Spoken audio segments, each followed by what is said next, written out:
उत्पत्ति अध्याय 1 सृष्टि का वर्णन। आदि में परमेश्वर ने आकाश और पृथ्वी की सृष्टि की। पृथ्वी बेडौल और सुनसान पड़ी थी और गहरे जल के ऊपर अंधियारा था तथा परमेश्वर का आत्मा जल के ऊपर मंडराता था।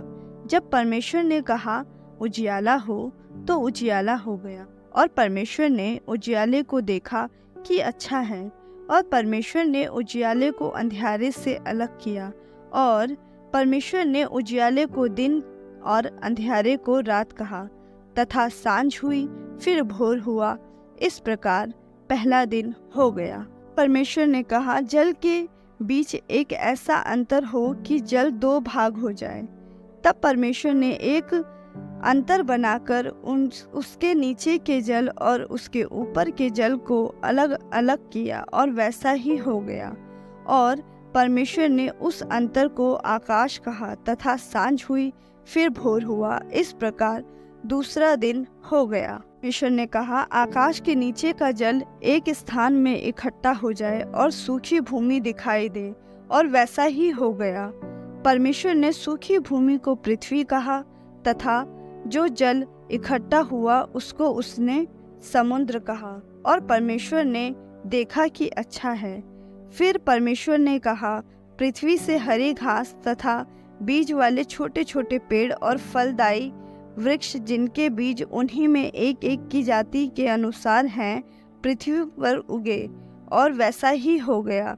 इस प्रकार पृथ्वी से हरी घास और छोटे छोटे पेड़ जिनमें अपनी अपनी जाति के अनुसार बीज होता है, और फलदायी वृक्ष जिनके बीज एक एक की जाति के अनुसार उन्हीं में होते हैं, उगे। परमेश्वर ने देखा कि अच्छा है। तथा सांझ हुई, फिर भोर हुआ। इस प्रकार तीसरा दिन हो गया। फिर परमेश्वर ने कहा दिन को रात से अलग करने के लिए आकाश के अंतर में ज्योतियां हों, और वे चिन्हों और नियत समयों और वर्षों के कारण, और वे ज्योतियां आकाश के अंतर में पृथ्वी पर प्रकाश देने वाली भी ठहरे। और वैसा ही हो गया। तब परमेश्वर ने 2 बड़ी ज्योतियां बनाई। उनमें से बड़ी ज्योति को दिन पर प्रभुता करने के लिए और छोटी ज्योति को रात पर प्रभुता करने के लिए बनाया। और तारागण को भी बनाया। परमेश्वर ने उनको आकाश के अंतर में इसलिए रखा कि वे पृथ्वी पर प्रकाश दे तथा दिन और रात पर प्रभुता करे और उजियाले को अंधियारे से अलग करे।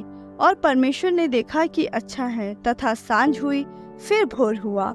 इस प्रकार चौथा दिन हो गया। परमेश्वर ने कहा जल जीवित प्राणियों से बहुत ही भर जाए और पक्षी पृथ्वी के ऊपर आकाश के अंतर में उड़े। इसलिए परमेश्वर ने जाति जाति के बड़े बड़े जल जंतुओं की और उन सब जीवित प्राणियों की भी सृष्टि की जो चलते फिरते हैं, जिनसे जल बहुत ही भर गया। और एक एक जाति के उड़ने वाले पक्षियों की भी सृष्टि की। और परमेश्वर ने देखा कि अच्छा है। और परमेश्वर ने यह कहकर उनको आशीष दी, फूलो फलो और समुद्र के जल में भर जाओ, और पक्षी पृथ्वी पर बढ़े। तथा सांझ हुई, फिर भोर हुआ।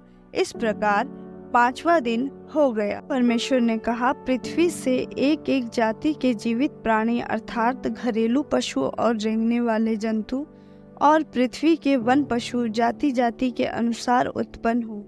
और वैसा ही हो गया।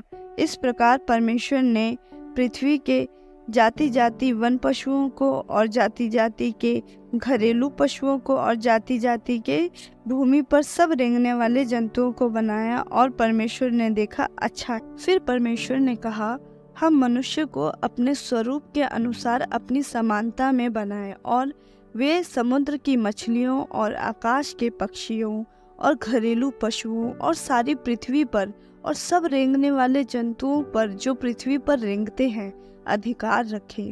तब परमेश्वर ने मनुष्य को अपने स्वरूप के अनुसार उत्पन्न किया। अपने ही स्वरूप के अनुसार परमेश्वर ने उनको उत्पन्न किया। नर और नारी करके उसने मनुष्य की सृष्टि की। और परमेश्वर ने उनको आशीष दी और उनसे कहा फूलो फलो और पृथ्वी में भर जाओ और उसको अपने वश में कर लो, और समुद्र की मछलियों तथा आकाश के पक्षियों और पृथ्वी पर रेंगने वाले सब जंतुओं पर अधिकार रखो। फिर परमेश्वर ने उनसे कहा, सुनो, जितने बीज वाले छोटे छोटे पेड़ सारी पृथ्वी के ऊपर हैं और जितने वृक्षों में बीज वाले फल होते हैं, वे सब मैंने तुमको दिए हैं, वे तुम्हारे भोजन के लिए हैं।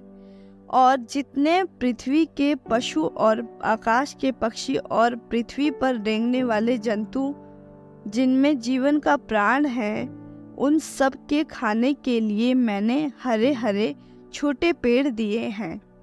और वैसा ही हो गया। तब परमेश्वर ने जो कुछ बनाया था सबको देखा, तो क्या देखा कि वह बहुत ही अच्छा है। तथा सांझ हुई, फिर भोर हुआ, इस प्रकार छठा दिन हो गया।